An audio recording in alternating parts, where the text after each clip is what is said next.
둘째 날입니다. 강사 목사님 나오실 때에 하나님께서 또 강사 목사님 통하여서 귀한 말씀 들려주옵소서 또 사모하고 기대합니다. 우리 뜨거운 마음으로 환영의 박수로서 목사님 맞이하겠습니다.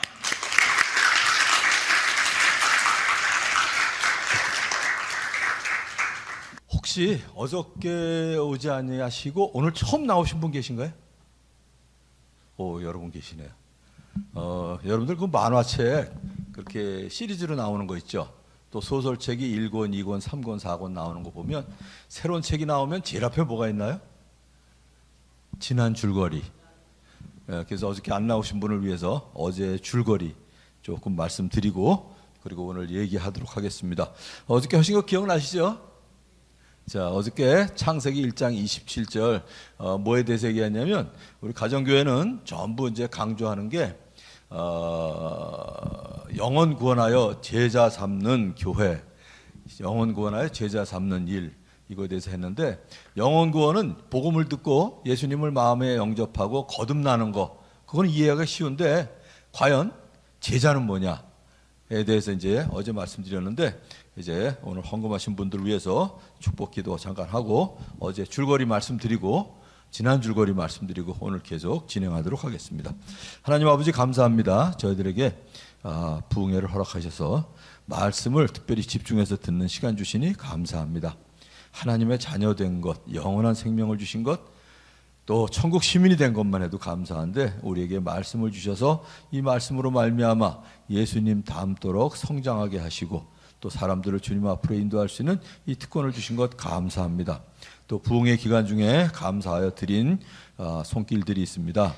주님 앞에 감사하여 드린 손길, 이 모든 것이 내 능력과 힘으로 된 것이 아니라 하나님의 은혜로 된 것입니다 하는 믿음의 증거로, 증표로 드린 줄 믿습니다. 드리는 손길과 가정에 넘치는 하늘복, 땅의 복을 허락하여 주시옵소서. 오늘도 주님 앞에 의탁드리며 예수님의 이름으로 기도하옵나이다. 아멘. 자, 어제 한 거 복습 좀 하겠습니다. 같이 한번 읽을게요. 자, 첫 번째 구절 어저께 말씀드렸습니다. 창세기 3장에 죄가 들어오기 이전에 하나님께서 만드신 인간의 모습, 그게 바로 그거를 회복하는 게 제자 훈련이다 이렇게 말씀드렸죠.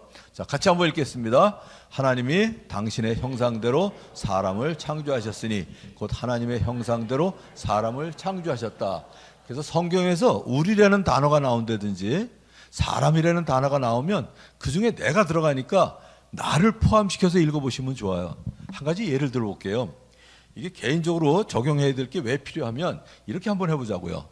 말씀을 듣고 우리는 성경을 많이 읽어야 되겠다. 그럼 읽어요? 안 읽어요? 잘 안 읽어요. 나는 성경을 많이 읽어야 되겠다. 그러면 이게 개인적으로 적용이 돼요. 그죠? 나는. 그래서 제가 처음에 교회 나왔을 때 교회에서 우시는 분들 보면 이해가 좀 안 됐어요. 왜 우나 그러고. 교회 왜 오면 왜 우나. 조금 신학적으로 생각하면 하나님께서 예수 그리스도를 보내셔서 우리 죄를 위해서 십자가에서 돌아가신 예수님만 생각하나 이 생각이 들더라고요. 근데 사실은 죽은 자 가운데서 부활하셨잖아요. 그걸 울어야 돼요? 웃어야 돼요? 웃어야 되잖아요. 근데 웃는 일은 결국 뭐 별로 못 보겠더라고요. 요즘은 그래도 웃는데 70년대 초에는 웃는 일이 거의 없었어요. 심지어 여러분도 합동측이고 저도 합동측입니다만 그때 교회 안에서 박수도 못 치게 했어요. 박수를 못 치게 하고 그리고 이제 오늘처럼 강사를 환영한다 그러면 박수 안 치고요. 전부 주보를 흔들면서 표합시다.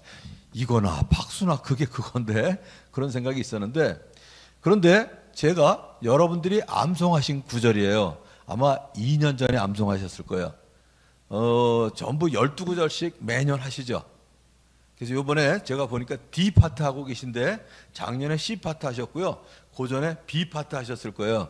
그 중에 뭐가 있냐면 우리가 아직 죄인 되었을 때 기억하시죠? 거의 그런 구절이 있냐 하는 얼굴이신데 아니 그거 계속 복습하셔야 되는데 외우셨으면 그럼 그냥 외울게요. 제가 우리가 아직 죄인 되었을 때 그리스도께서 아시는 분은 따라하세요. 우리가 아직 죄인 되었을 때 그리스도께서 우리를 위하여 죽으심으로 하나님께서 우리에게 대한 자기의 사랑을 확증하셨느니라 이렇게 되잖아요.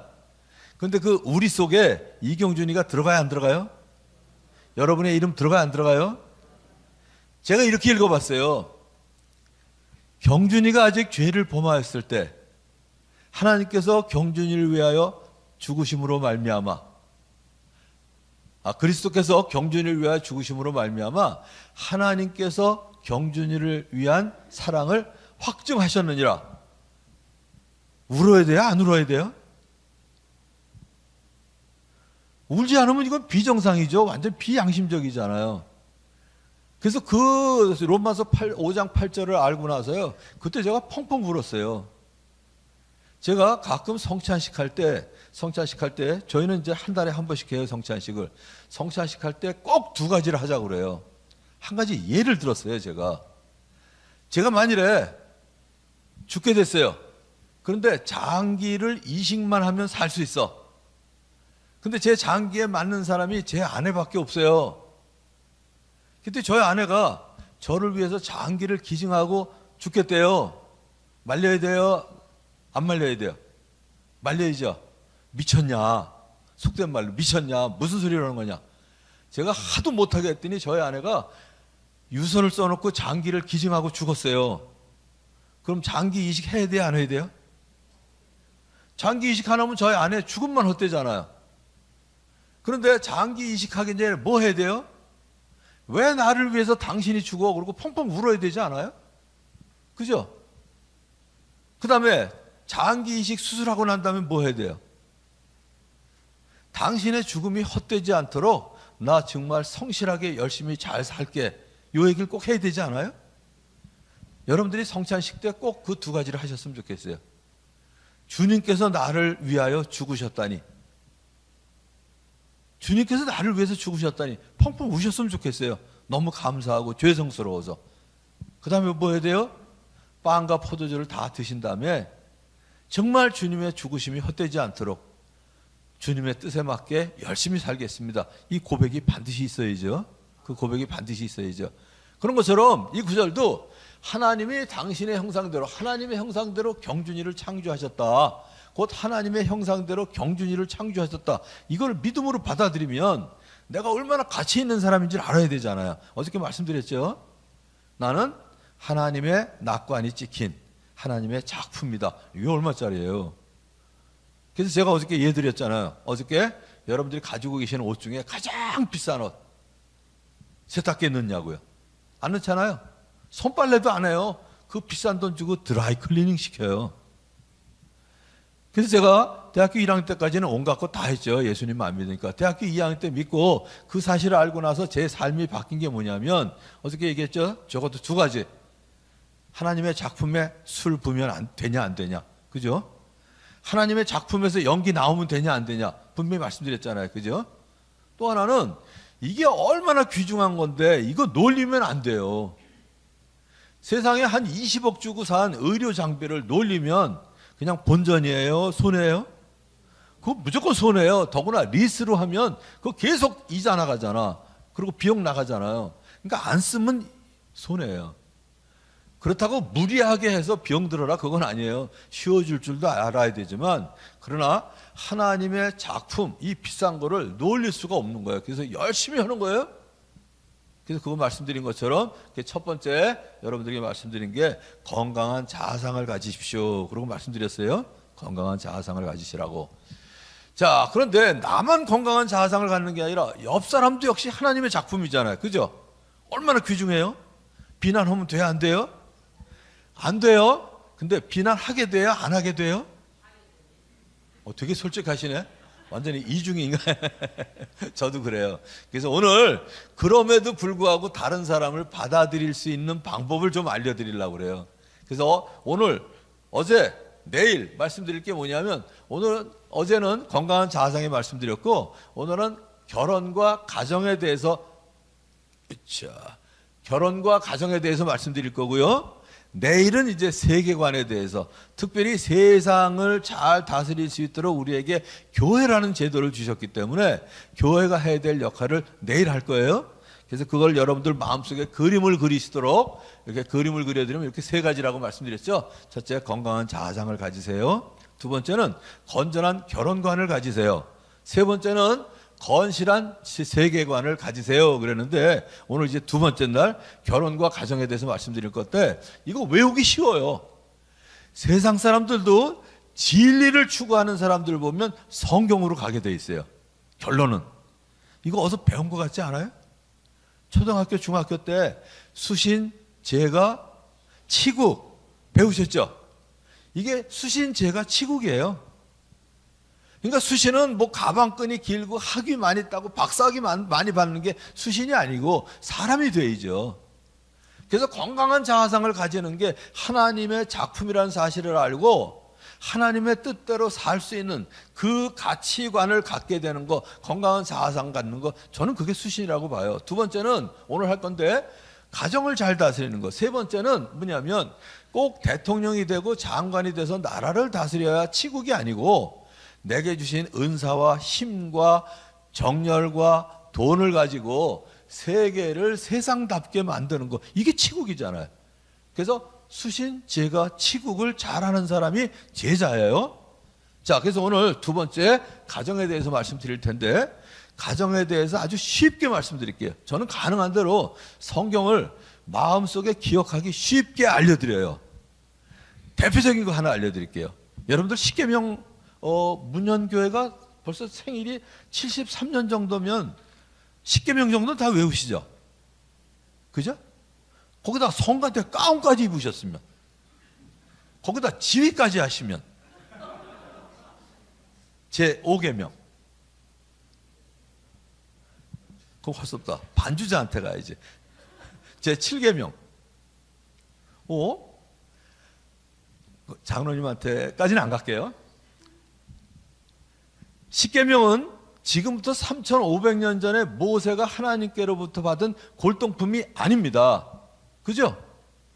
십계명은 성경의 요약이에요. 그걸 더 요약하면 마태복음 22장 37절부터 40절에 위로는 주 너의 하나님을 사랑하라, 옆으로는 내 이웃을 사랑하라, 이렇게 요약이 돼요. 이걸 더 하나로 요약하면 요한복음 13장 34절로 요약이 돼요. 여러분들이 내년 1월 달에 외울 말씀이에요. 여러분들이 외울 계획을 제가 더 잘 알아요. 그거 제가 출판했던 암송 카드이기 때문에. 요한복음 13장 34절, 35절에 보면 새 계명을 너에게 주노니 서로 사랑하라. 사랑하라예요, 성경은. 사랑하라. 그런데 이걸 두 개로 보면 하나님을 사랑하고 옆으로는 이웃을 사랑하라. 그걸 조금 더 벌린 게 십계명이에요. 그래서 십계명은 외우셔야 돼요. 십계명 외우는 방법 제가 하나 알려드릴 테니까 저 한 번만 따라 하시면 그냥 외우세요. 1절 나 외에 다른 신을 섬기지 말라. 2. 이상한 우상을 만들거나 절하지 말라. 이제 외우지시죠? 1절 나 외에 다른 신을 섬기지 말라. 2. 이상한 우상을 만들거나 절하지 말라. 3. 삼가 하나님의 이름을 망령되이 일컫지 말라. 됐죠? 그 다음에 4. 사업을 안식일에 하지 말라. 자, 한번 따라 하시는 거예요. 사업을 안식일에 하지 말라. 아까 5 물어봤어요. 5. 오만이 아버지를 공경하라. 그 다음에 6.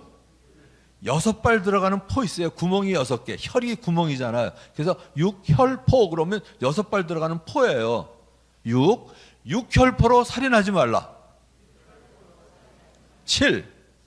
여기는 안 계신데 7보 단장한 여자를 보고 간음하지 말라.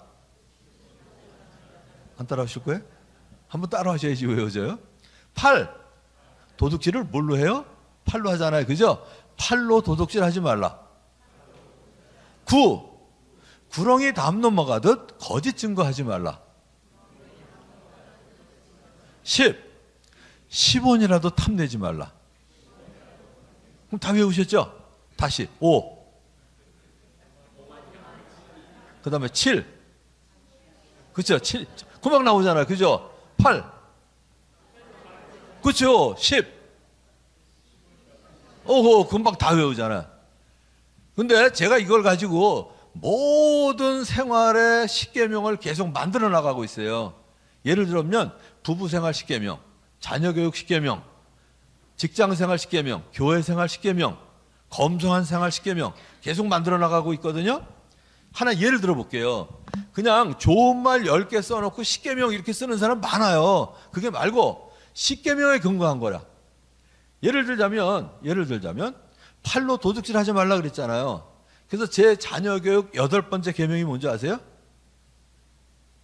도둑질 하지 않게 키운다. 이러면 이상하잖아요. 도둑질 않게 키우려면 뭘 해야 돼요? 남의 물건을 귀중하게 여길 줄 아는 아이로 키운다. 그게 제 8번째 계명이에요. 자, 10번째는 뭐예요? 이웃의 것을 탐내지 말라. 여러분 자녀들이 이웃의 것을 탐내지 않게 키우고 싶으시죠? 지금 결혼하셨죠? 자녀가 있으시죠? 애들이 탐내지 않았으면 좋겠죠? 어떻게 보면 탐내지 않을까요? 자기가 부유하면, 내가 부유하면 남의 거 탐 안 나요? 부유해도 남의 거 탐나요. 그죠? 다윗이 그랬어요. 자기 아내가 여럿인데 자기 부하의 아내를 탐냈어요. 어제도 얘기했잖아요. 많이 가졌다고 탐 안 내는 게 아니고요. 많이 가졌다고 욕심 안 내는 게 아니라니까요. 뷔페에 가서 뭐 한다고요? 먹을 거 진짜 되게 없네. 옷 많은 사람이 가을에 선선해지면 입을 옷이 없으세요. 넥타이 많은 사람이 넥타이를 매려면 맬 게 없다니까요. 그래서 저는 자녀 교육 십계명은 뭐냐면 이웃의 것을 탐내지 않을 수 있는 방법 하나밖에 없는 것 같아요. 자기 것에 만족하는 아이로 키운다. 이렇게 정했어요. 지금 이거 하다 보면 시간 다 가니까 이 정도만 예를 들게요. 그러니까 모든 생활에 십계명 내용을 근거로 해서 했더니 역시 하나님께서 주신 거예요. 균형이 너무 잘 맞아요. 균형이 너무 잘 맞아요. 그래서 오늘도 가능한 대로 가정과 결혼과 가정에 대해서 아주 쉬운 얘기를 해드리기 전에 뭘 해드리려고 그러면 옆에 있는 사람이 귀중한 걸 아는데 가끔 옆에 있는 사람이 싫을 때가 있어요. 또 하나는 내가 하나님의 낙관이 찍힌 작품인 걸 아는데 열등감이 생길 때가 있는 걸 어떻게 해요? 그죠? 저는 어릴 때부터 얘기 많이 들었어요. 너무 수줍어하고 내성적이고 안으로 움츠러들고 그러니까 여기 여자분들이 들으면 기분 나쁘신 얘기인데 저희 아버님이 늘 그랬어요. 저한테 이런 계집애 같으니. 근데 사람들하고 어울리기가 싫은 걸 어떻게 해요? 저희 아버님이 그러셨어요. 너 그렇게 고지식하면, 지금은 선생님이 아주 좋은 직업인데 그 당시에는 너 그렇게 고지식하면 선생질밖에 못한다 그랬어요. 근데 저는 그냥 혼자 노는 게 좋아요. 그래서 제가 이래봬도 다락에서 주로 혼자 놀거든요. 주로 뭐 할까요? 종이접기, 바느질, 뜨개질. 제가 주로 이제 그런 거 하고 놀아요. 그러다 보니까 요새 바지가 터져도 저희 아내가 안 꿰매고 꼭 제가 꿰매거든요. 왜냐하면 저희 아내가 꿰매면 울어. 내가 꿰매야 안 울어. 그 내 취미인 걸 어떻게 해. 이건 뭐 여자가 해야 된다는 법이 어디 있어요. 잘하는 사람이 하면 되는 거지. 자, 그래서 하나 이해를 해야 될 게 뭐냐면 여러분들이 우선순위를 둘 때, 자, 세계 인구가 몇 명쯤 될까요? 약 80억이 넘어요 지금. 그럼 몇 종류나 있을까요? 종류가. 어디에서 물어봤더니 두 종류가 있대요. 남자하고 여자. 그랬더니 한 사람이 아니래요. 요새 세 종류가 있대. 남자, 여자, 그리고 아줌마. 아줌마는 이건 남자도 아닌 것이 여자도 아닌 것이, 그러면서 그 사람이 농담을 하더라고요. 아줌마는 거의 조폭 같대. 그래서 아줌마하고 조폭의 공통점이 뭔지를 아냐고 묻더라고요. 아줌마하고 조폭의 공통점이 뭔지 아세요? 제가 그냥 재미로 알려드릴게요. 자, 오늘 저녁에 좀 심심하니까. 아줌마하고 조폭의 공통점. 예? 몰려다니기를 좋아한다. 그죠? 낮에 음식점에 보면 거의 아줌마들 몰려다녀요. 조폭들 거의 깍두기 머리하고 몰려다니잖아요. 그 다음에 조금만 같이 있으면 금방 서열이 정해져요. 여자들은 조금만 있으면 벌써 형님, 언니 벌써 그러더라고요. 남자들은 며칠 지난 다음에 주민증 깝시다 이러고 나오는데 여자들은 금방 서열이 정해져. 또 뭐가 있어요? 배는 게 없어요. 여자하고 아줌마는. 또 뭐가 있나요? 칼을 잘 쓰잖아요. 그리고 또 뭐가 있나요? 마지막 하나 더 알려주더라고. 문신이 있대요. 문신. 이건 농담이고요. 그런데 사람이 몇 종류가 있냐면 80억이 있으면 80억 종류가 있어요. 한 사람도 같은 사람이 없어요. 이 사람의 지문이 같은 사람이 하나도 없다고 그러잖아요. 사람도 성격이 같은 사람이 하나도 없어요. 하나도 없어요. 쌍둥이도 달라. 그래서 어떤 사람이 있냐면 크게 두 종류가 있어요. 우선순위를 일에다가 목표에다 두는 사람이 있고 사람에게 두는 사람이 있어요. 자, 혹시 요새 하도 유행을 하니까 그냥 요새 뭐 연예인 그러면 이쪽에 뭐 MBTI 뭐 이러고 나오더라고요. 그래서 그냥 안 들어보신 분은 그냥 무시하고 넘어가시고요.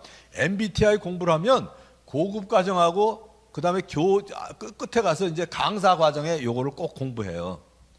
MBTI는 뭐냐면 성격 검사를 하는 거고 그 성격을 가진 사람이 어떻게 행동하냐 하는 거를 배워야 되는데 여기까지 거의 안 가세요. 초급 아니면 중급 배우시고는 안 해. 요게 그 다음 과정이에요. 그런데 어떤 사람은 목표 중심으로 살고 어떤 사람은 사람 중심으로 살아요. 무슨 얘기냐면 오늘 제가 중간에 이제 점심에 약속이 있어가지고 여기 문현역에서부터 저기 해운대역까지 갔거든요. 예를 들어서 저희 아내하고 같이 걸어가면 저희 아내는 완전히 사람 중심이고 저는 목표 중심이에요. 예를 들어 문현역을 가는데 아는 사람이 와요. 그럼 어디 갔다 오시나 보죠? 그리고 저는 가요. 왜? 목표 중심이니까. 근데 저희 아내는 사람 중심이에요. 가다가 아는 사람 만나잖아요. 아니 어디 갔다 오세요? 우리 만난 지 정말 오래됐죠? 그리고 서서 얘기를 해. 둘이 서로 미쳐요. 나는 전철 놓칠까 봐 미치고 저희 아내는 어떻게 아는 사람을 보고 그냥 가냐고 미치고. 근데 누가 옳아요? 그냥 가는 게 옳아요? 서서 얘기하는 게 옳아요? 그때 달라요. KTX를 타거나 비행기를 탈 때는 그냥 가야 돼요. 시간 맞춰서. 저 안 기다려주잖아요. 그런데 전철 정도는 놓치면 그 다음 차 타면 되잖아. 근데 저기 오는 사람이 마침 다리를 다쳐서 기부스를 하고 목발을 짚고 와. 근데 어디 갔다 오시나 봐죠? 그러고서 그냥 지나가면 돼, 안 돼요?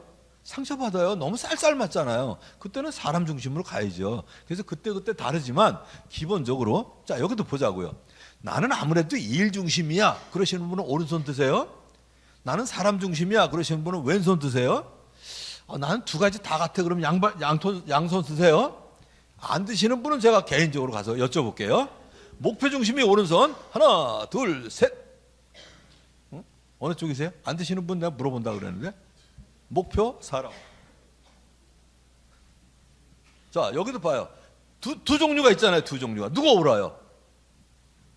그거죠 뭐. 그 다음에 요 가로는 뭐냐면 속도를 볼 때 그러니까 생각하면은 그대로 행동으로 옮기는 사람이 있는데 어떤 사람은 빠른 결정을 이거 왜 안 가?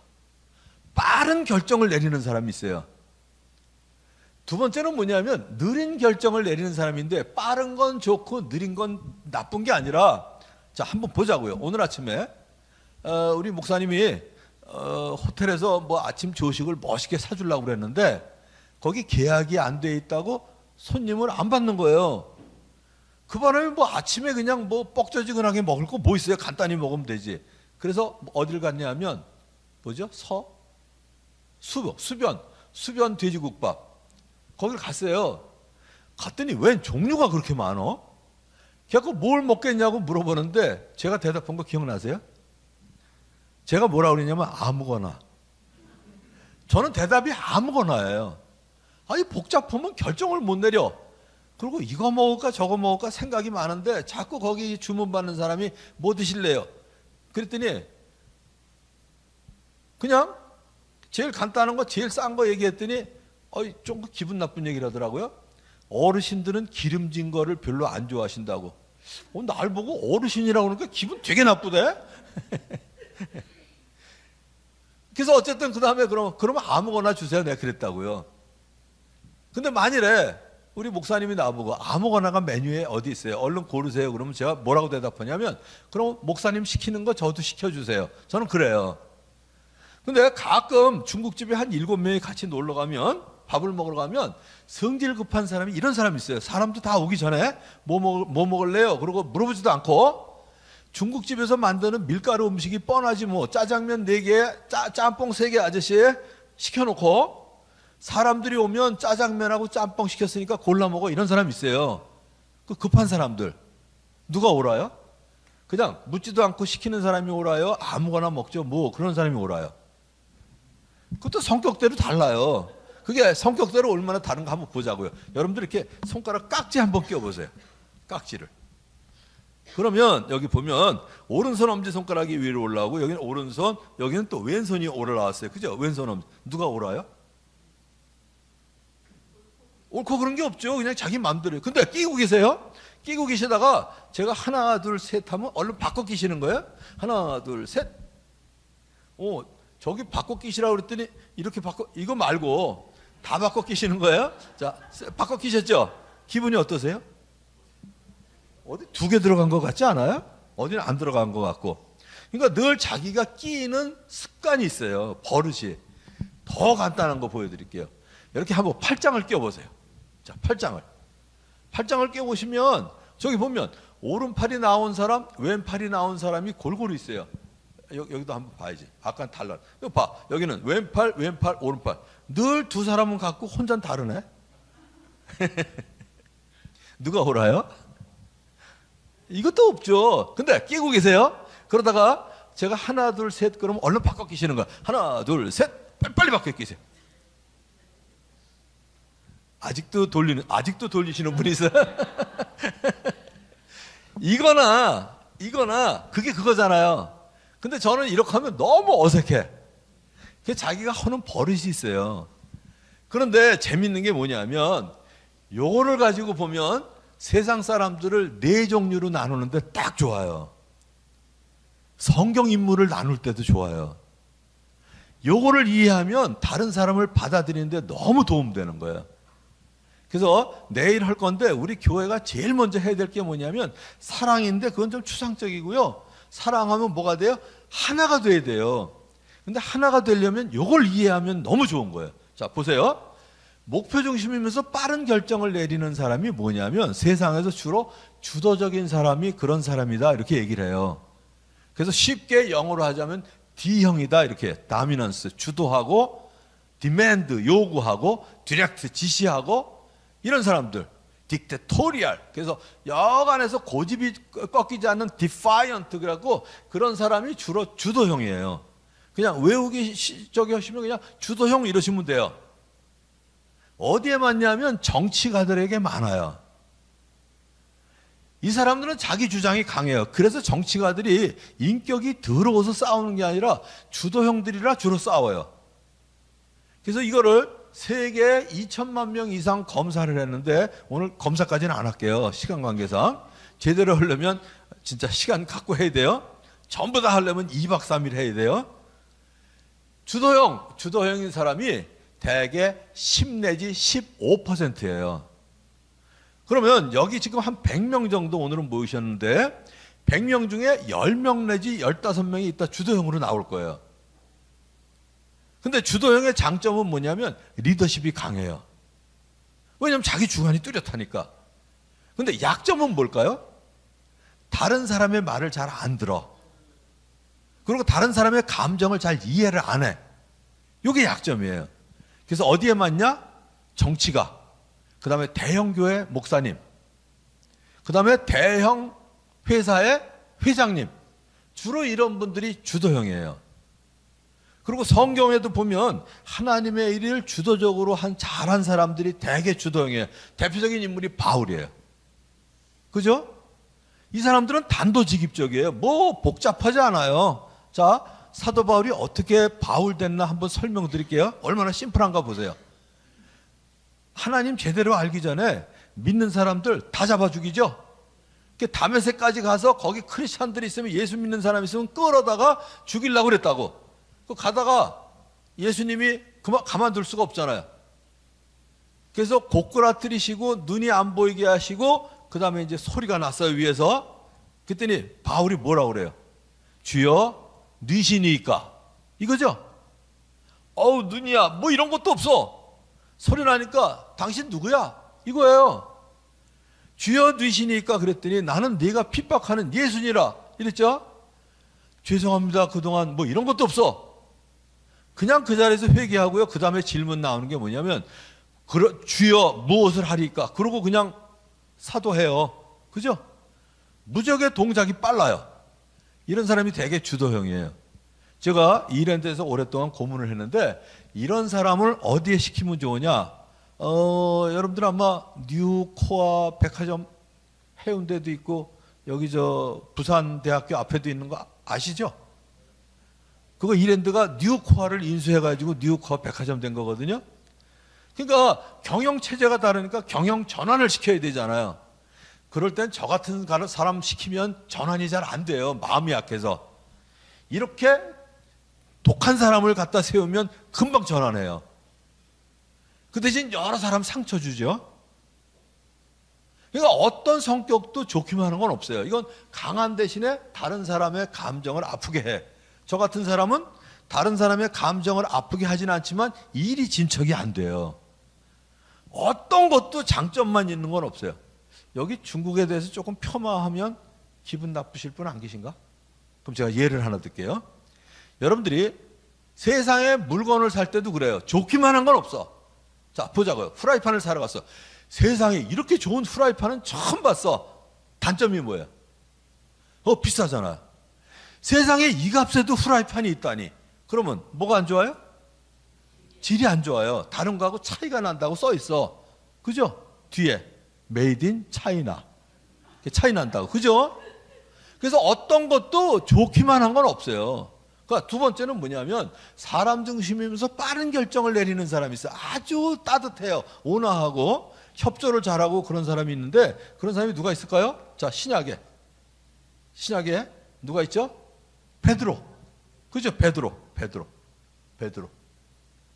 베드로는요 아주 낙천적이고 사람 관계가 아주 친절하고요 친화적입니다. 그런데 다른 사람으로부터 거부당하거나 그 다음에 압력을 받으면 갑자기 돌변해요. 그러니까 예수님이 걸어오시니까 무리를 뛰어내려갔을까요? 배를 붙잡고 디뎌보고 들어갔을까요? 베드로가 뛰어 들어갔어요. 그죠? 저 같은 사람은 절대로 안 뛰어 들어가요. 꼭 배 붙잡고 디뎌보고 그러고 들어가요. 저는 돌다리도 두들겨 보고 안 건너간다니까요. 뭐 무거운 차도 지나가는 걸 봐야지 이렇게 두들겨 가지고 그걸 어떻게 알아. 근데 무슨 저기가 있냐면 이제 무리를 뛰어 들어가서 걸어가는데 파도가 오니까 갑자기 빠져 들어가요. 그죠? 이게 그 두 번째 사교형인 사람의 특징이에요. 근데 저 같은 사람은 디뎌보고 들어갔잖아요. 그러니까 웬만큼 파도가 와도 분명히 디뎌보고 안 빠졌기 때문에 저는 안 빠져요. 자, 이렇게 생각하면 돼요. 자, 그러면 베드로는 예수님이 오실 때 뛰어 들어갔죠. 그죠? 저는 배를 붙잡고 디뎌보죠. 누구의 믿음이 더 좋아요? 거의 베드로라고 그래요. 저는 그렇게 생각 안 해요. 저도 뜨겁지 않으면 대학원까지 공부한 기계를 다 버리고 왜 목회를 하겠냐고요.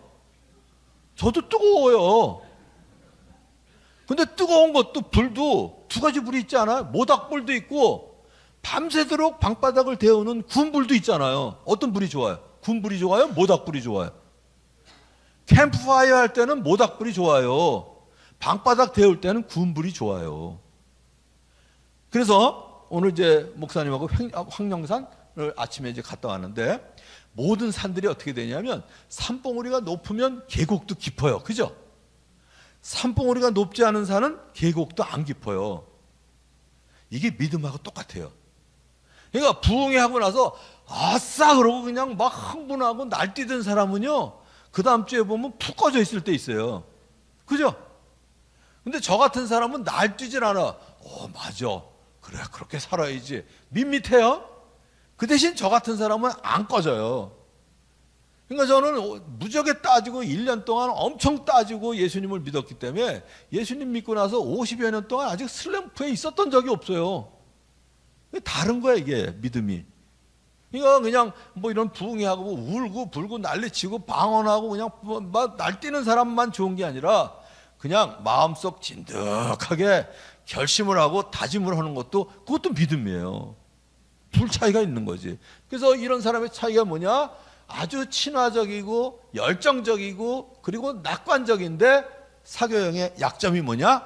뒷마무리가 부족해요. 때로는 예수님 부인하잖아. 그리고 다 팽개치고 고기 잡으러 가요.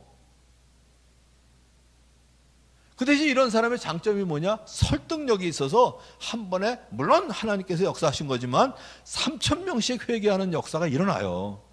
그래서 어디에 맞냐? 사교형? 부흥사들. 되게 사교형이에요. 저 같은 부흥사 말고요. 저는 부흥사형은 아니에요. 사교형. 그 다음에 어디에 맞냐면 직업 중에는 배우들. 배우 중에도 개그맨들. 되게 사교형이에요. 회사에서 이런 사람이 잘할 수 있는 일이 뭐냐? 뭘까요? 영업직. 그죠? 그 다음에 요새 홈쇼핑의 호스트들. 그 사람들 뭐 대단하지 않아요? 사교형이에요. 자, 그럼 이제 이쪽으로 넘어갈게요. 저는 주도형도 아니고 사교형도 아니에요. 그래서 이런 사람이 리더십이 있다고 얘기하는데 저는 이 두 가지가 없기 때문에 어릴 때부터 나는 왜 리더십이 없을까로 고민했던 사람이에요. 30 중반까지 저는 리더십이 없는 사람인 줄 알았어요. 그런데 30 중반에 제가 이거를 공부하면서 나는 주도형 리더십은 아니고 사교형 리더십은 아니다. 그러나 요 다음 거 이제 얘기할 거예요. 사람 중심이면서 느린 결정을 하는 사람이 있어요. 그걸 보통 안정형이다 그러고 안정형. 그 다음에 뭐라 그러냐면 S형이라고도 부르는데 이런 사람은 뭐냐면 변화를 싫어해요. 아주 꾸준해요. 팀에서 무슨 일을 하든지 매우 협조적이에요. 근데 약점이 뭘까요? 우유부단해요. 결정을 잘 못 내려요. 그리고 타협도 잘해요. 하나 예를 들어 볼게요. 아브라함이 이렇게 진득하게 안정적이기 때문에 믿음의 조상이 됐잖아요. 그죠? 믿음의 조상이 되는데 어떤 걸 싫어하냐면 갈등을 싫어해. 자기가 데리고 있던 롯의 종들이 부리는 그 양들하고 자기의 양떼들이 자꾸 섞이고 그러니까 이게 불편한 거야. 그죠? 그래서 야, 안 되겠다. 롯. 네가 우리 좀 이렇게 갈라서 해야 되겠다. 그래가지고 네가 왼쪽으로 가면 내가 오른쪽으로 가고 네가 오른쪽으로 가면 내가 왼쪽으로 갈게. 네가 먼저 선택해. 이렇게 아주 인격적이에요. 그죠? 그런데 언제 실수하나 보자고요. 자, 내려갔는데 자기 아내가 너무 이뻐. 그러니까 이쁘니까 남편이라고 그러면 남편 죽이고 뺏어갈까 봐 우리 누이라고 속이자. 이렇게 편법을 써요. 그죠? 아주 대표적인 거 하나 예를 들게요. 자, 이럴 때 이제 우리 대표기도 하신 장로님한테 한번 여쭤봐야지. 지금 사모님이 여기 오셨나요? 자, 사모님. 거기 계세요? 만일에 지금 자녀분이 어떻게 되시죠? 아들 하나? 하나만? 그래도 아들 낳으셨네? 오랫동안 자식이 없다고 치자고요. 아브라함하고 사라처럼. 근데 옛날엔, 지금은 안 그런데 옛날엔 남편의 대를 이을 아들을 못 낳으면 너무 수치스러웠잖아요. 그죠? 그러니까 어떻게 했냐면 사라가 남편 보고 종이라도 취해서 아들을 낳아라 이랬잖아요. 만일에 애가 없어. 그때 사모님이 옛날엔 식모라고 그랬는데 식모라도 취해서 애를 낳아. 그럼 뭐라고 하실래요?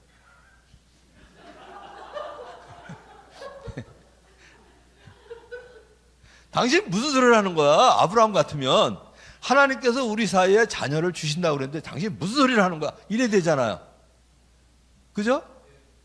사모님이 애를 낳아. 그런다고 해서 아싸 그러시면 안 돼요. 근데 성경에 보면 알았어 자면 될 거 아니야 이랬던 것 같아.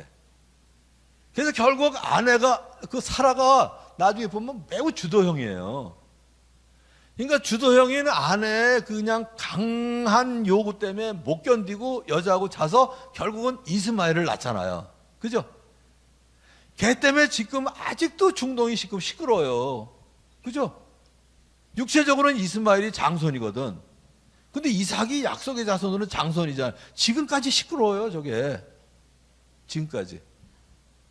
그래서 요렇게 타협을 하는 약점이 있어요, 안정형들이. 자, 그런데 한 가지 마지막, 이제 뭐가 있냐면, 이번에 신중한 사람이 있어요, 모세. 이거는 뭐냐면, 컨시엔셔스 그래가지고 아주 캘큘레이팅해서 주도 면밀하고 간결하고 정확하고 이런 사람들. 근데 약점이 뭐냐?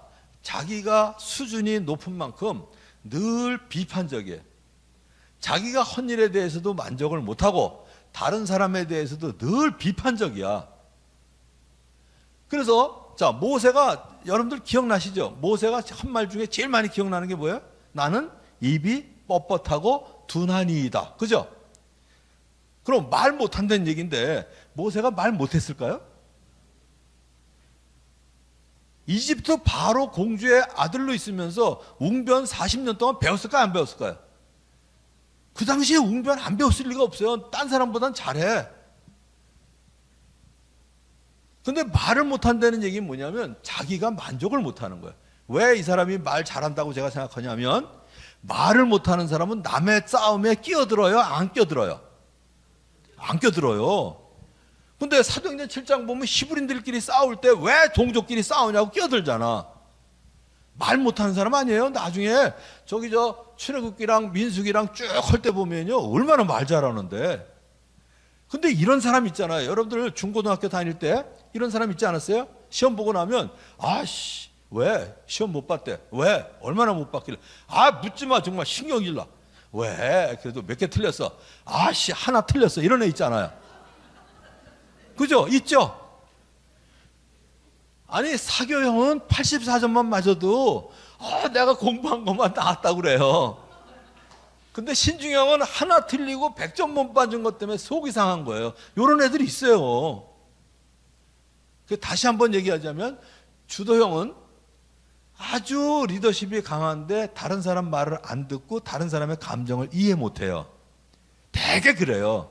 10 내지 15%. 리더십이 강하면 좋겠죠. 근데 한번 보자고요. 문현교회에 전부 주도형만 모였다고 그래 치자고요. 무슨 일이 생길까요? 문현교회. 맨날 싸워요. 이렇게 앉아있질 않아요. 부흥회 한다 그러면 꼭 지금 해야 되냐? 그죠? 강사를 이경준 목사를 이경준 목사가 누구냐? 왜 당신 맘대로 이경준 목사를 모시냐? 내가 생각하기에 이 사람이 맨날 싸워요. 그래서 10 내지 15%이기 때문에 일단 운영이 돼요. 두 번째, 사교형이 20 내지 25%예요. 어디 가나 그래요. 여기도 검사하면 거의 그렇게 나. 안정형이 감사하게도 30 내지 35%로 제일 많아요. 그래서 이 사회가 안정돼 있어요. 그 다음에 신중형이 20 내지 25%예요. 그래서 이거를 아시면 저는 우리 교회가 전 교인 수양회를 하면 보통 60에서 70%가 참석해요. 저희 교회는 거의 95%가 참석해요. 왜냐하면 이거 조합을 잘하면. 하나 예를 들어볼게요. 저희 교회는 전 교인 수련회 한다 그러면 사교형 베드로 같은 사람을 최고 책임자로 세워요. 그럼 이 사람이 분위기 엄청 잘 잡아요. 우리 수양회 합니다 그러면 이 안정형은 말을 잘 듣기 때문에 되게 등록해요. 근데 사교형은 재미가 있으면 하고 재미가 없으면 안 해요. 재미를 늘 추구하는 사람이거든. 그러니까 이 디렉터를 맡은 사람이 현장을 답사를 갔다 가지고 광고할 시간 한 번만 주세요. 목사님한테 얘기해가지고 갔다 와서 산들이 뒤에 있는데 병풍처럼 들러있고 앞에 물이 흐르는데 물반 고기반이라고 막 그래요. 세상에 물반 고기반인 데가 양어장 말고 어디 있어요. 근데 사교형들이 등록을 해요. 근데 신중형은 의미가 없으면 안 해요. 이번에 모실 강사님은 어느 쪽에 전문가로서 진짜 모시기 어려운 사람인데 이번에 모시게 됐다고. 그러면 신중형이 해요. 그럼 봐요. 안정형 등록했죠. 사교형 등록했죠. 신중형 등록하면 멀뚱히 있던 주도형들 끝까지 고집 피우던 사람들이 대개 해요. 특별히 자기 일 때문에 부득이 참석 못하는 사람 빼놓고 다 해요. 자, 근데 책임자는 사교형 시켰잖아요. 근데 문제가 뭐죠? 사교형? 펑크가 많이 나요. 허점이 많아. 그럼 총무를 누굴 시켜야 돼? 총무. 그렇지, 신중형. 그래서 신중형 총무를 시키면 7시에 출발할 거면 버스가 6시에 오라고 그래가지고 들어가지도 않는 타이어까지 눌러봐요. 그리고 개인 출발할 사람 다 조사해가지고 버스 빈자리 없도록 아주 조직적으로 해요. 그러면 수양회 현장에 가면 적어도 2 책임자가 있어야 돼. 진행부장하고 생활부장. 진행부장 누구 시키면 좋을까요? 주도형. 주도형 시키면 일사불란하게 다 해요. 그런데 생활부장은 누구 시키면 좋을까요? 안정형. 그러면 간식을 살 때도 어떻게 하냐면 애들한테 물어봐. 요새 니네들 뭐 좋아하니? 그러고 애들이 좋아하는 간식을 사요. 만일에 주도형한테 생활부장 시키면 어떤 간식 살까요? 오, 금방 하신다. 자기 먹을 거. 그래서 안정형들은 애들이 좋아하는 간식 사죠. 노인네들이 있는 방엔 담요 더 넣어드리죠. 아주 좋아요. 그래서 가능한 대로 이거를 특별히 검사 안 하더라도 대강 보시면 알아요. 일상생활 속에 이게 다 나타나거든. 예를 들자면 요 앞에 같은 경우에 밤이 되면 횡단보도는 빨간불인데 차가 안 다녀. 그죠? 요 앞은. 그럼 건너가도 돼요? 안 돼요? 사람마다 달라. 주도형은 빨간불이 들어와 있잖아요. 법은 법정신이 중요한 거야. 그리고 건너가요. 차가 안 오니까. 횡단보도에 파란불이라도 건너가는 사람이 좌우에 아무도 없으면 이 주도형은 차를 움직여 가요. 그런데 신중형은 저런 사람들 때문에 법이 깨져. 그 끝까지 서 있어요. 신중형은. 그 다음에 사교형은 건너긴 건너. 근데 꼭 혼자 안 건너. 차 안 오니까 야 가자 그러고 같이 건너요. 근데 문제는 뭐냐면 안정형이에요. 서 있자니 건너가는 사람 판단하는 게 돼. 안 건너자니 건너가는 사람 판단하게 되고 건너가자니 뒤에 서 있는 신중형이 눈치가 보이는 거예요. 그래서 이러지도 못하고 저러지도 못하는 사람들. 이게 달라요. 음식점 들어가도 이게 달라. 주도형들은 음식점 들어가면 돈이 많고 시간이 많을 때는 아줌마 여기 제일 자신 있는 게 뭐야? 이러고 물어봐요. 근데 바쁠 때는 뭐라 그래? 아줌마 뭐가 제일 빨리 돼? 아주 이런 사람들은 되게 주도형이에요. 사교형은 음식점 갈 때 거의 혼자 안 가요. 꼭 누구 끌고 가. 나는 밥 먹었어. 그래도 그럼 그냥 앞에 앉아서 물만 마셔 너는. 그러고 끌고 가. 그래가지고 음식점 가가지고 음식점 가서 꼭 자기의 존재를 알려야 돼. 아줌마 저 왔습니다. 그러고 들어가요. 근데 이런 안정형, 저 같은 안정형은 들어가서 가운데도 안 앉아요. 꼭 귀퉁이 가서 앉아요. 그리고 벨도 잘 못 눌러. 그리고 아줌마가 이쪽에 오면 주문 좀 받으세요. 그러고 저 같은 사람은 김치가 떨어지고 깍두기가 떨어져도 아줌마 여기 반찬 좀 더 주세요. 이 소리를 못 해요. 이 바쁜 사람 거기까지 부르려니까 미안해가지고 그냥 김치그릇 갖고 가서 여기 주방에 가서 여기 김치 좀 더 주세요. 저는 그런 쪽이에요. 그러니까 무지하게 인격적으로 보이잖아요. 다른 사람 섬기는 것 같고. 아니에요. 안정형이에요. 거기다가 저는 신중형이거든요. 신중형이라 그 식당에 갔는데 식탁이 좀 지저분하다. 보통 물을 마시면 이렇게 마셔야 되잖아요. 식탁이 지저분하면 컵도 안 믿어져. 그래서 할 수 없이 입을 집어넣고 마셔요. 그리고 이것만 닦으면 되잖아. 그리고 젓가락 절대로 그 집 탁자 위에 안 얹어요. 꼭 컵 위에다가 얹어요. 그러니까 일상생활을 보면 되게 그걸 알아요. 그래서 그걸 가지고 거기에 맞게 해야 돼요. 그러니까 안정형을 영업을 시켜놓으면 힘들어. 그러니까 안정형은 관리 같은 거, 그러니까 간호사라든지 이런 거 하면 딱 좋고요. 그 다음에 품질 관리 같은 건 저 신중형 시키면 딱 좋잖아요. 그죠? 그래서 여러분들 이제 목장 앞으로 하시게 되면 거기에 오는 사람 중에 이 4종류가 있어요. 제가 대표적인 거 얘기할게요. 어느 회사 컨설팅을 하는데 그 회장은 자꾸 집어던져. 그냥 뭐 마음에 안 들면 너 학교에서 뭐 전공했냐? 그러고 던져. 그러면 저 같은 직원은 어떻게 생각해요? 내가 왜 찍혔지? 내가 언제 찍혔지? 이건 거의 나가려는 얘기다. 비인격적이. 그래가지고 사표 쓸 생각을 해요.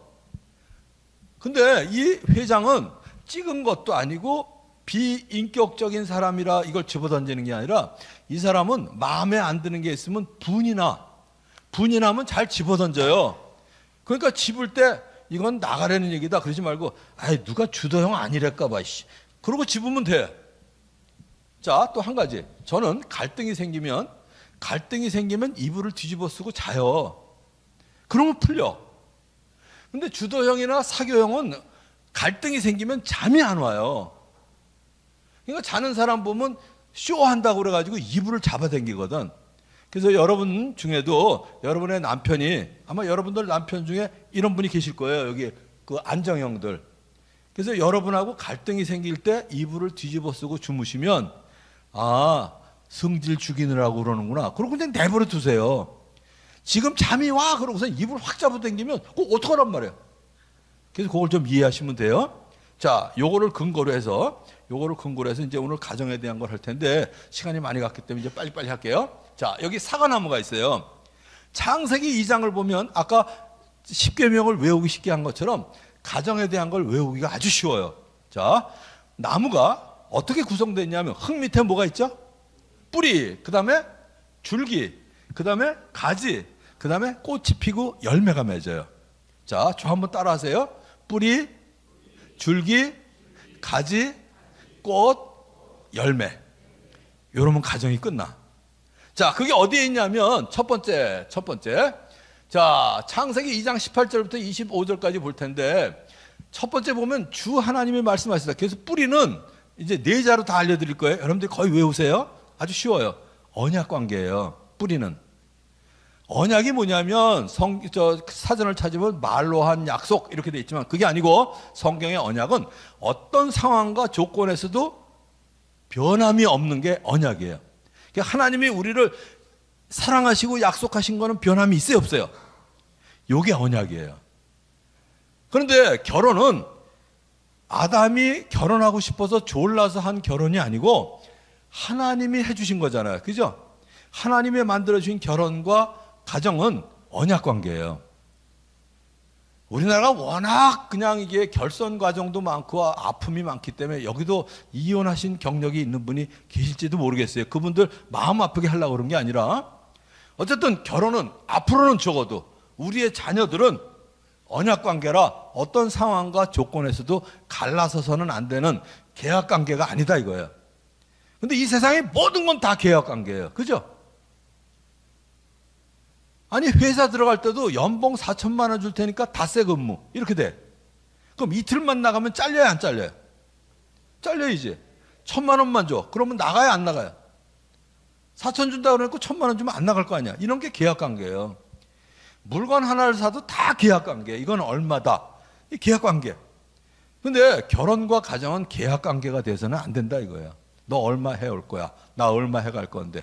그 따위로 하면 깨져. 도장 찍어야 돼? 이거는 안 돼요. 그래서 우리 결혼식 할 때 목사님이 성경 읽는 게 그거잖아요. 하나님이 짝지어 주신 것을 사람이 나누지 못할지니라. 왜? 언약 관계라. 그래서 결혼과 가정은 언약 관계다. 이건 무조건 외우셔야 돼요. 그래서 뭐 애들이 와가지고 엄마 못 살겠다 그러면 얘 헛소리 하지 마. 결혼은 언약 관계야. 어떤 조건과 상황에서도 깨지면 안 돼. 집에 가. 보내야 돼요. 자, 근데 그걸 유지하려면 어떻게 해야 되냐? 이제 두 번째, 줄기예요. 줄기는 뭐냐면 여기 두 번째, 여기 빨간 글씨만 보시면 돼. 돕는 사람이에요. 무슨 얘기냐면 보통 나무는 이 기둥이 하나잖아요. 바람이 불면 흔들려요, 안 흔들려요? 흔들려요. 그런데 두 가지가 딱 붙어 있으면 흔들려요, 안 흔들려요? 안 흔들려요. 그래서 두 번째 줄기는 뭐냐면 상호 보완이에요. 그런데 서로 도우려면 서로 달라야 돼요? 같아야 돼요? 서로 도우려면 달라야죠. 근데 이혼하는 사람들의 대부분의 이유가 뭐예요? 성격 차이. 그놈의 성격 차이. 근데 성격 같은 사람이 어디 있어요? 근데 대부분 성격 차이 때문에 95% 이상이 이혼을 해요. 근데 아까 얘기했잖아요. 아까 그래서 그걸 길게 얘기한 거예요. 저는 신중형이에요. 그래서 저희 아내가 사교형이기 때문에 치마를 벗어놓고 그 다음에 책상 위에 책이 얹혀 있으면 안 치우고 그래서 훈련이 안 된 여자인 줄 알았는데 나중에 보니까 저희 아내가 사교형이더라고요.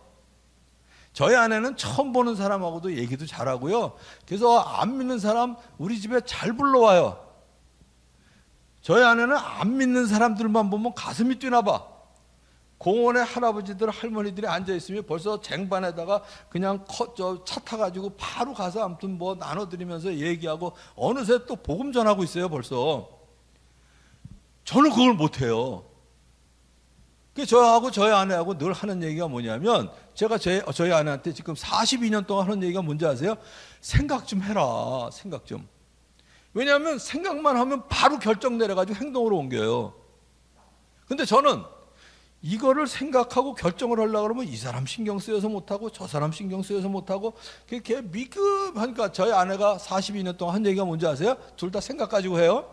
저는 생각 좀 해라 그러고 저희 아내는 저보고 언제까지 생각만 하고 있을 거냐고. 그러니까 둘이 서로 도울 수 있는 거예요. 저희 아내가 할 때는 한번 생각하게 만들고, 제가 머뭇거리고 있을 때는 저하게 행동하도록 만드니까 도움이 되잖아요. 이게 상호 보완이에요. 근데 우리나라는 서로 다르면 서로 도움을 받으려고 그러는 게 아니라 저 인간하고는 말이 안 된다고 벽창호 이런 말 있잖아요. 저 인간은 벽이라고 말을 안 해요. 그런데 다르면 다를수록 이해를 시키려면 얘기를 더 해야 돼요? 안 해야 돼요? 이론상으로 다르면 더 해야 되잖아요. 그래야 이해가 되지. 그래서 세 번째, 이거 다 읽으면 시간이 많이 가니까, 그래서 이제 하와를 데리고 왔어. 그러면 가지는 뭐냐? 간단해요. 생각하면 의사소통이에요. 자, 세 번째, 말하였다. 이게 뭐야? 의사소통. 내 뼈 중에 뼈, 내 살 중에 살. 그리고 얘기를 해야 돼요. 자, 얘기를 하는데 말을 했다고 해서 의사소통 다 했다고 그러시면 안 돼요. 우리말에 어르신들 하는 말 있죠. 말을 해도 못 알아들어 이러잖아요. 말해도 못 알아들을 때 많아요. 왜냐하면 말은 우리가 의사소통하는 거에 7%밖에 안 돼. 근데 말을 하는 빠르기, 말의 높낮이, 말의 크기에 따라서 의사소통이 달라져요. 거기다가 나머지 55%는 손짓, 발짓, 몸짓 가지고 하는 거예요. 제가 지금 가운데 안 서 있고 나와서 하는 이유가 뭐냐면, 여기에 있으면 뭐 가지고 해야 돼요? 요것만 가지고 얘기해야 돼요. 요것만 가지고. 근데 여기 나오면 걷어찰 수도 있고, 그 다음에 손짓도 할 수 있고 다 할 수 있잖아요. 그러니까 여러분들이 알아듣기가 쉬워서 여기 나와서 하는 거예요. 이거 제가 싫다고 얘기하는 게 아니고요. 그걸 아는 사람들이 요새 교회에서 전부 뭘로 바꿔요? 크리스탈 투명으로 바꾸는 이유는 그래서 그래요. 옛날에는 미국이고 뭐고 큰 단상 썼어요. 지금 어디가 그러냐? 어디가 그런 줄 아세요?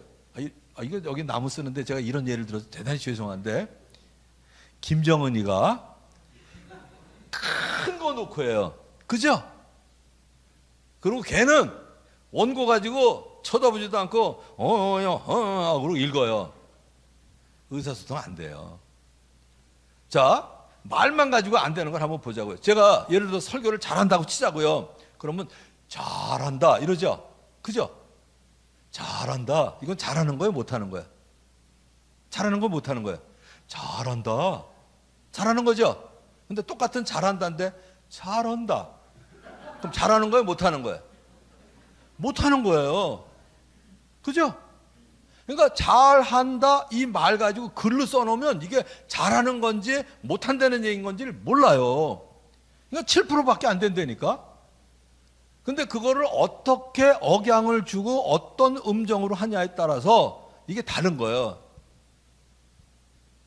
그러니까 애들이 왔을 때도요, 뭐 했을 때 그러면 해준다는 얘기죠.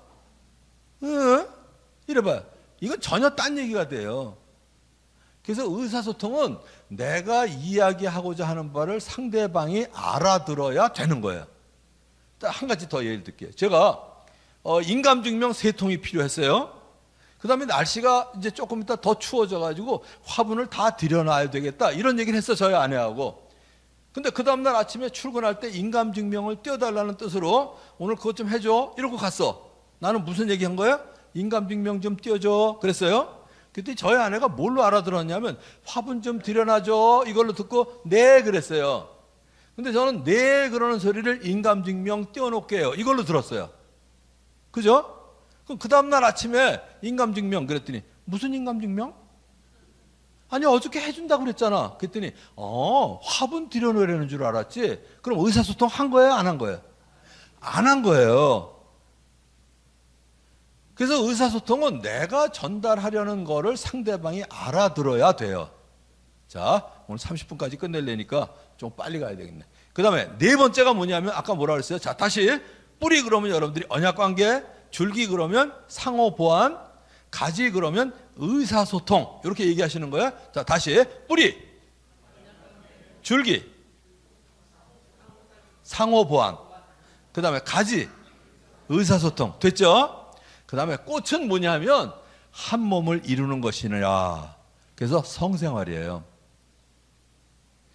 근데 우리나라 교회의 심각한 문제가 뭐냐면 법적으로 결혼한 사이에서만 이루어져야 되는 성관계에 대해서 거의 안 가르쳐요. 설교 들어보셨어요? 73년 동안? 거의 안 가르쳐요. 그럼 바깥에서 얘기하는 성생활은 뭐 월간지든 주간지든 거의 음란한 내용이 있어요. 그죠? 심지어 학교에서 가르치는 성교육도 아주 잘못된 걸 가르쳐요. 그럼 그거를 성경에서 어떻게 가르치냐를 가르쳐야죠. 저는 1년에 한 번 이상은 반드시 성생활에 대한 설교를 해요. 그날은 애들 데리고 오지 말라고 그래요. 근데 다행히 오늘 여기 애들이 하나도 없네. 그래서 제가 진도 나갈게요. 성생활은 쑥스러운 게 아니라 연합하도록 주셨어요. 그 다음에 둘이 서로 즐기도록 주셨어요. 그래서 애도 주시려고 허락하셨어요. 심지어 남자든 여자든 성감대라는 게 있잖아요. 그거 누가 만드셨어요? 하나님이 만드셨잖아. 그러면 어떻게 건설적으로 건강하게 즐길 수 있냐를 알려줘야죠. 내가 최소한 것만 할게요. 이건 나중에 특강으로 해야지 깊이 들어갈 거고 그림까지 그려가면서 오늘 대강만 얘기하자면 남자하고 여자의 차이를 좀 아셨으면 좋겠어요. 남자들은 여기 남자들 다 어디 갔어요? 이 줄에는 다 여자고 남자는 딱 3명밖에 없네. 남자들은 다 VIP인가? 나는 어저께는 금요일이라 일하느라고 안 나와서 오늘 토요일이라 다 나오실 줄 알았어요. 내일은 나오실려나? 여기 아주 좋은 기도 제목 생겼네. 남편들이 몽땅 VIP다. 그죠? 내년쯤에 1년쯤 있다가 제가 불러서 오는 게 아니고 놀러 올게요. 남편들이 얼마나 이제 옆자리에 앉아있나 꼭 봐야 될 것 같아. 그리고 이렇게 장모님처럼 띄엄띄엄 앉지 마시고 부부가 옆에 나란히 앉으시면 좋아요. 그죠? 그러면 다른 사람이 우리도 저랬으면 좋겠다 그래가지고 남편을 데리고 오고 싶은 마음이 막 생길 거 아니야. 약이 올라서.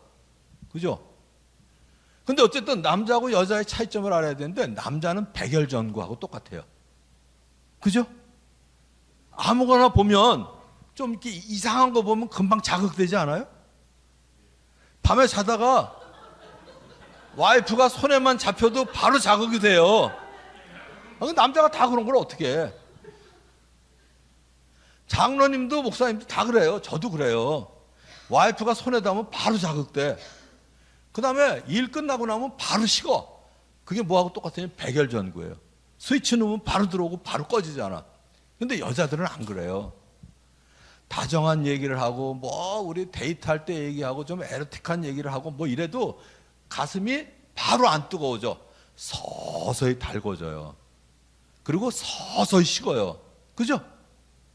그래서 뭐하고 똑같으냐? 다리미 같아. 그러니까 이거를 모르는 남자들이 어떻게 하냐면 다 남자들도 여자 같은 줄 알고 여자들도 남자 같은 줄 알고 그냥 덤벼. 그러면 아직 감정적으로 준비도 안 되고 몸도 준비가 안 돼요.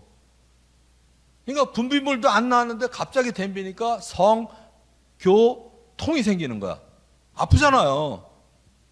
그 분비물이 나올 때까지 좀 기다려야지. 여자가 고조될 때까지 좀 기다려야지. 여기 다 뭐 해보셔서 알지만 여자들 숨소리만 들으면 알잖아요. 그죠? 괜히. 그러면 다리미가 뜨거워질 때까지 기다리고 그 다음에 다 식을 때까지 그냥 돌아 누워서 자지 말고 아내하고 좀 다정한 얘기를 해야, 그러면 성생활이 육체 관계가 아니라 전인적인 인격 관계가 돼요. 그죠? 여기다가 여러분들 진짜 이걸 말씀드렸어야 되는데 죄송해요. 이제 얘기해서 성생활도 제가 반드시 계획을 세우라 그래요. 요일을 정하든지 날짜를 정하라고. 그랬더니 우리 처음에 이 얘기를 했더니 요새는 잘 알아듣는데 우리 교회에서 청년들이 저한테 뭐라 그러는지 아세요? 목사님 기계 전공하시더니 성생활도 기계적으로 하세요 그러더라고요. 근데 보세요. 제가 이 얘기를 했더니 우리 박 목사님이 저한테 내가 얘기하기 쑥스럽고 성생활 특강 좀 해주세요. 그러죠. 그러면 할까요 안 할까요? 예? 할까요 안 할까요? 안 해요. 여러분들 목사님한테 언제 우리 점심 한번 같이 먹어야 되는데 그러고 평생 안 먹잖아. 그죠? 언제 한번 예를 들어서 한번 해보자고요. 이번 10월 달에 그냥 10월 달이 아니라 저한테 언제 한번 와서 부흥회 해주세요. 예. 그럼 부흥회 할까요 안 할까요? 평생 안 해요. 근데 요번 13일이 교회 설립 기념일이니까 11일, 12일, 13일 해달라고 그랬잖아요. 연초에 그러셨다고. 그죠? 그래서 하겠다고 그랬잖아. 만일에 이거 약속 안 했으면 저 여기 안 왔어요. 왜냐하면 내가 부산에 있을 줄 알고 허락을 했거든. 근데 5월 26일 날 서울 갔잖아요. 내가 서울서부터 여기 왔을까? 난 안 왔을 것 같아. 근데 이미 연초에 약속을 했잖아요. 그러니까 약속을 하니까 이거는 뭐 죽으나 사나 오는 거야. 더구나 내가 다른 일이 또 있었어요. 뭐가 있었냐면 금요일 날, 토요일 날 오전까지 내가 강의가 있었거든. 지금 다운교회 목회자 세미나 해요. 근데 어떻게 했냐면 토요일 날 강의할 거를 금요일로 땡겨서 금요일 날 오전까지 12시까지 강의 다 마치고 1시 18분 차 서울역에서 기차 타고 여기 왔거든요. 무리를 해서도 오잖아요. 약속을 했으니까. 그죠? 그러면 성생활도 계획을 세우지 않으면 이게 안 된다 이거예요. 여러분들 살아보셔서 알지만 남편이 원할 때 항상 오케이 그러셨어요?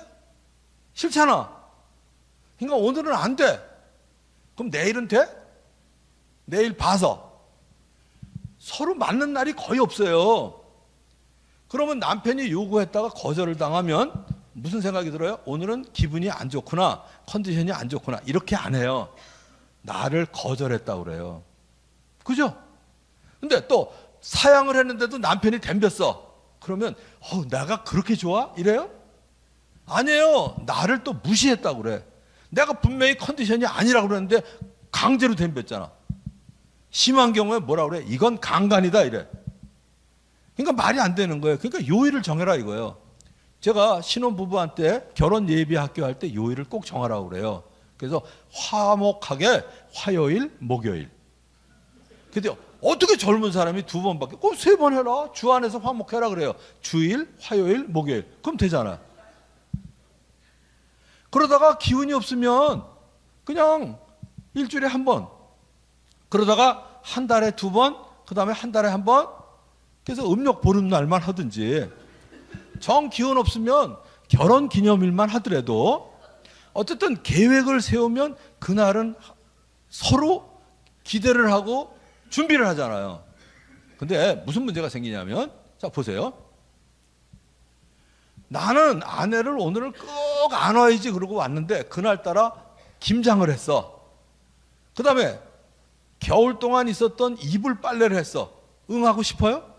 안 하고 싶잖아. 근데 그날이 마침 나하고 약속한 날이야. 그러면 꼭 김장 그날 안 해도 되잖아요. 그러면 서로 기대를 할 수 있는 거예요. 꼭 성생활을 해야만 부부 생활이 건강하냐? 꼭 그런 건 아니에요. 그런데 부부 사이가 안 좋을 때는 이것까지 안 좋으면 치명적이에요. 대부분 보세요. 뭐 기운이 없으면 그냥 키스만 하고 한 번씩 안아주기만 해도 얼마든지 부부 생활 할 수 있는데 부부 관계가 안 좋은 사람은 이것까지 안 되잖아요? 그러면 치명적이에요. 그리고 남자들이 어떻게 돼요? 자꾸 딴 생각하게 돼요. 그래서 건전한 가정을 이루려면 여기 한 몸을 이루는 건 꼭 성생활만 얘기하는 건 아니에요. 아까도 얘기한 것처럼 육체 관계가 아니라 전인적인 인격 관계가 돼야 돼요. 여기까지만 얘기할게요. 그 다음에 여기 이제 대부분의 사람이 갱년기를 지나셨는데 갱년기 이후에 특별히 강의해야 될 게 있는데 오늘은 생략할게요. 정 궁금하신 분은 박 목사님한테 얘기해서 저한테 이메일을 보내시면 제가 자세히 써드릴게요.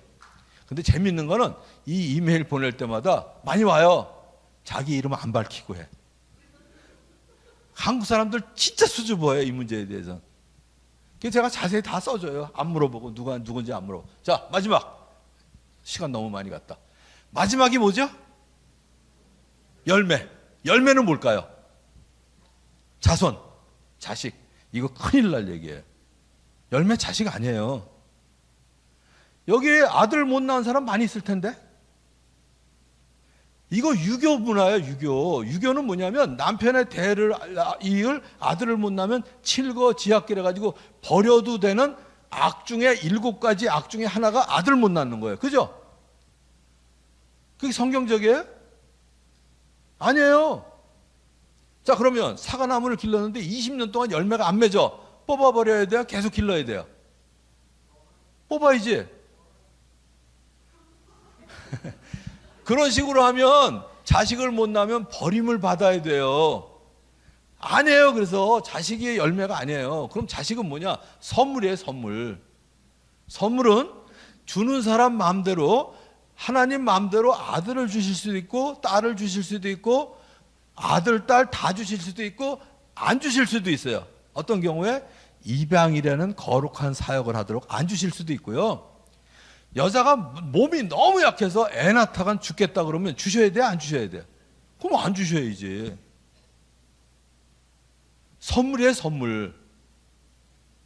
그래서 선물은 그들이 스라를 떠나서 가정을 이룰 때까지 내가 청지기로 잘 기르는 게 내가 해야 될 역할이에요. 그러면 열매가 뭐냐 이거야. 여기 나와요, 성경에. 5번 부끄러워하지 않았다. 뭐냐면 둘 다 벌거벗고 있었으나 부끄러워하지 않았다. 이 얘기는 꼭 옷을 벗은 것만 벌거벗은 게 아니라 내 약점과 단점이 다 드러나도 부끄럽지 않은 거예요. 그래서 이걸 한마디로 뭐라고 그러냐? 공동체가 되는 거예요. 이게 공동체예요. 아주 쉬운 예를 들게요. 오늘 박 목사님하고 아침 식사를 하러 갔더니 어디 보니까 거기도 돌개가 있더라고. 순천에 갔는데 돌개 대접을 받았어요. 제가 돌개가 나올 때 꼭 뭐가 같이 나와요? 잡숴보신 분? 뺀지가 같이 나와요. 이게 얼마나 딱딱한지. 근데 내가 자신 있으니까 이빨로 딱 하다가 앞니가 나갔어요. 뚝 하고. 얼마나 아픈지 그날 산 사람한테 민망해서 표시도 못 내고 진짜 죽는 줄 알았어요. 나중에 이제 서울에 집에 갔더니 부러졌어. 신경이 끊어졌대요. 임플란트를 해야 되는데. 근데 그냥 상식적으로 보세요. 임플란트 하신 분들 어금니는 잇몸이 두꺼워요, 얇아요? 두껍죠? 그냥 해. 근데 앞니는 잇몸이 두꺼워요, 얇아요? 그러니까 임플란트를 못 하더라고요. 그래서 인공뼈를 가지고 양쪽을 더 대서 두껍게 한 다음에 이걸 끼는 거예요. 그래서 인공뼈가 거기에 붙기까지 3개월 걸려. 그러니까 이게 의치를 끼고 있었다고. 어느 날 세면장에서 이걸 뺐어요. 세상에 연구도 이런 연구가 없어. 너무 웃겨가지고 거실에 앉아있는 저희 아내한테 보여주면서 그리고 같이 막 웃었거든요. 저희 아내하고 며느리한테 보여줬을까요? 안 보여줬을까요? 안 보여줬어요. 내가 애들한테 이걸 창피하게 왜 보여줘? 이 바보 같은 걸. 자, 주일날 설교할 때 이거 한번 보여주면 까르르 웃고 집중 잘할 거 아니에요. 그럼 우리 교인들 앞에서 설교하기 전에 뺐을까요? 안 뺐을까요? 안 뺐어요. 근데 우리 와이프 앞에서는 빼잖아요, 그거를. 여러분들 부부들은 뭐 그냥 벗고 속옷만 입고 있어도 부끄럽지 않게 막 왔다 갔다 하잖아요. 너무할 정도로. 그죠? 그게 뭐냐면 공동체예요. 그런 의미에서 우리나라는 아직 선진국은 아닌 것 같아요. 오늘도 제가 해운대 한번 가봤는데요. 선진국에 가면 꾸부정한 노인네들이 80, 90대 노인네들이 손 붙잡고 다정하게 걷는 게 너무 많이 보여. 얼마나 보기 좋아요. 근데 우리나라는 60 넘으면요 같이 다니질 않아. 서로 왼수야, 왼수. 왜냐하면 다르니까 말을 안 해요. 그런데 직장 다닐 때까지는 저녁에만 만나면 됐잖아. 그리고 애가 있을 때는 애 얘기하면 됐는데 애들은 출가하고 직장 그만두고 은퇴하면 집에 하루 종일 같이 있어야 되잖아. 얘기를 할 게 없어. 그죠? 그러니까 같이 있으면 이게 너무 어색한 거야. 그러니까 여자들은 노인복지관 가고 노인복지관 아버지들은 또 할아버지들은 안 따라가. 그리고 빙빙 종로 3가 여기 해운대 가면 해운대 저 해변에서 바둑장기 다 두고 있잖아. 빌빌 돌면서. 요새 서울 난리가, 여기는 모르겠어요. 서울은 난리가 뭐냐면 65세 넘으면 전철이 다 공짜잖아요. 아침에 타고 어디까지 가냐면 저 철원까지 가. 아니면 저 수원까지 가. 하루 종일. 그러니까 이제 요새 난리예요. 이거 받아야 된다. 이 공짜로 하는 사람들 때문에 지금 아무튼 전철 운영이 어렵다. 이러고 난리가 치는 게 다 그게 왜 그러냐면 집에 있으면 너무 어색한 거야, 둘이. 생전 얘기를 해봤어요, 이제. 그래서 여러분들에게 꼭 부탁드립니다. 다시 한번 얘기할게요. 자, 복습. 이거 창세기 그대로예요. 외우기 쉽게 한 거지 내가 만들어낸 얘기가 아니거든요. 뿌리, 언약관계, 줄기, 상호, 보완. 달라야 돼요. 가지, 의사소통, 꽃. 이거 봐. 벌써 우리나라 사람들은 벌써 꽃 그러면 쑥스러워서 성생활 말을 못해. 그거 부끄러운 거 아니에요. 하나님이 만드신 거예요. 법적으로 결혼한 사람만 할 때는 성스러워요. 근데 법적으로 결혼 안 한 사람들이 하니까 이게 상스러운 거야. 얼마든지 떳떳하게 해야 돼요. 성생활. 그 다음에 열매, 공동체. 자식 아니에요? 기도하겠습니다.